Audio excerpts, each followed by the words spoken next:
Welcome back, my magical, beautiful, divine friends.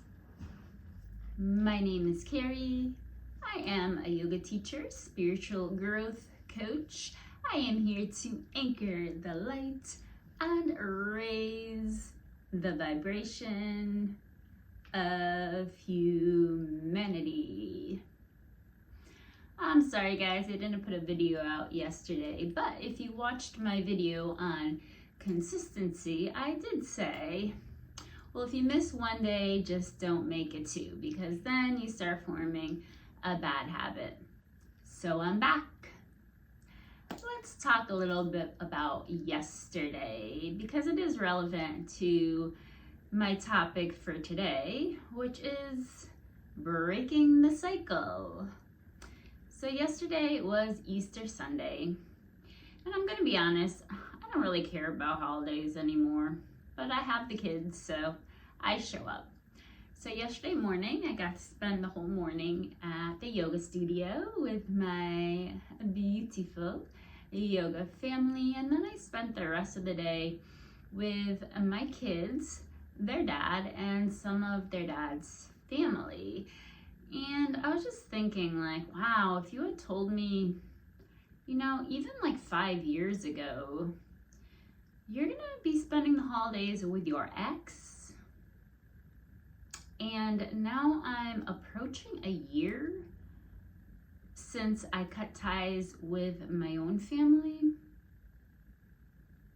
I would have called you nuts. You're crazy. But yesterday when we were all together eating dinner, there was just this genuine, true love and support.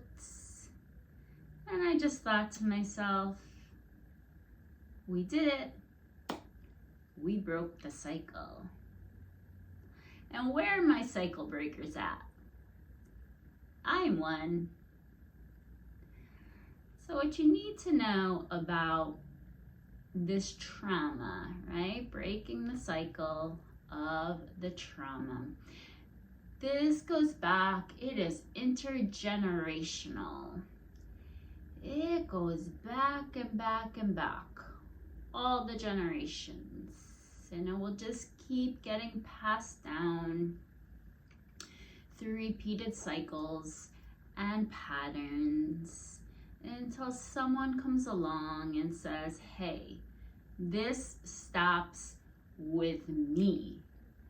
So these people are sometimes called the black sheep or the scapegoat. I don't really like labels, so I just like to say it is the person that actually tells the truth about the dysfunction in the family, instead of just sweeping it under the rug.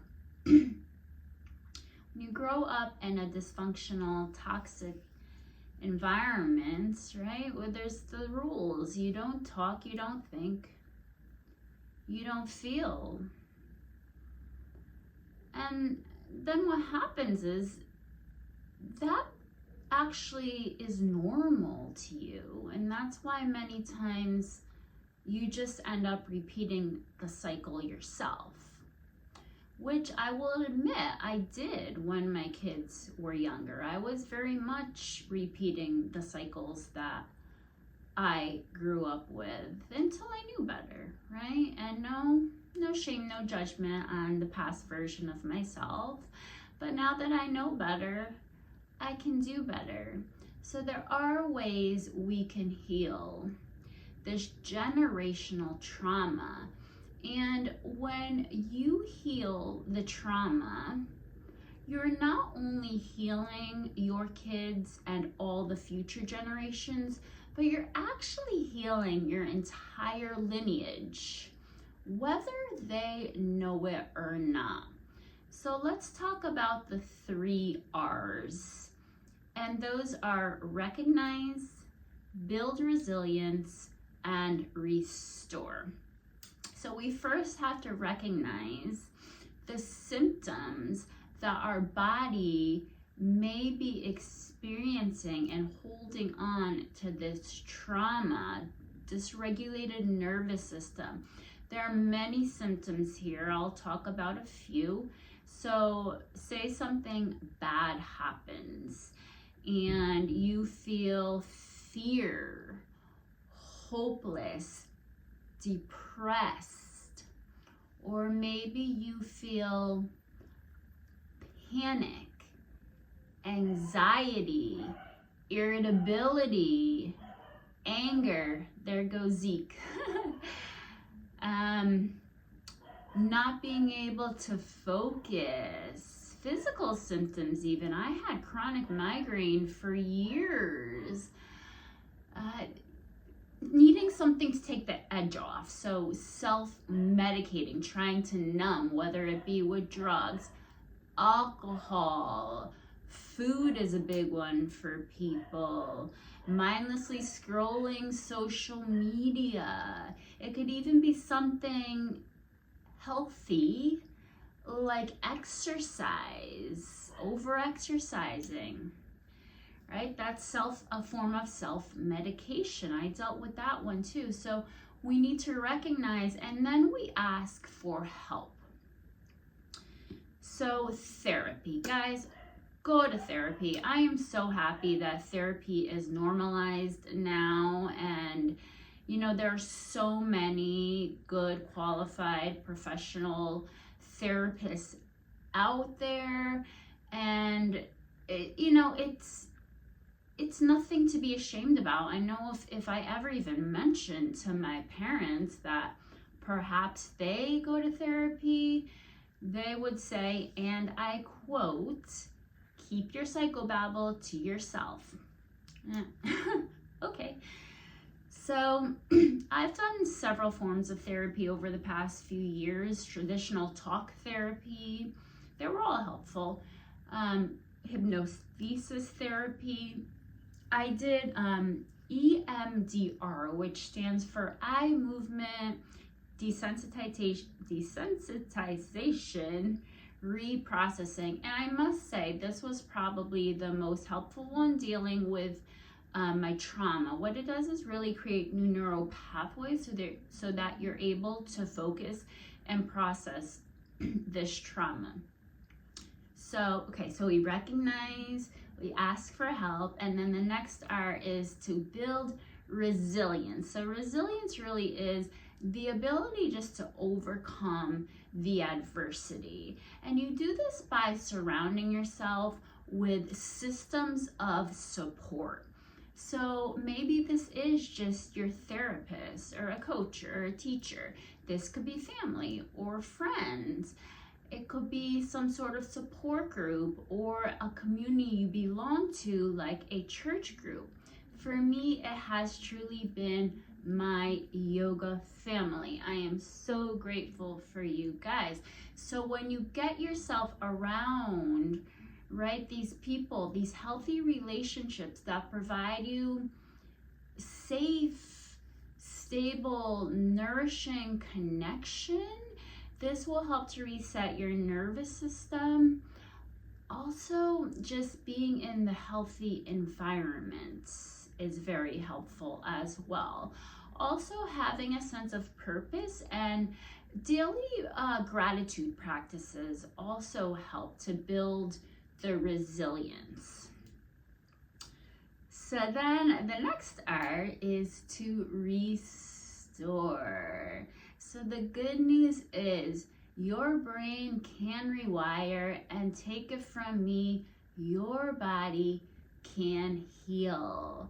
And we can do this by eating nourishing foods, right? Fruits, vegetables. Try to eat protein. Try to eat whole, natural foods. Limit your processed foods and sugars and sodas. It's not gonna help.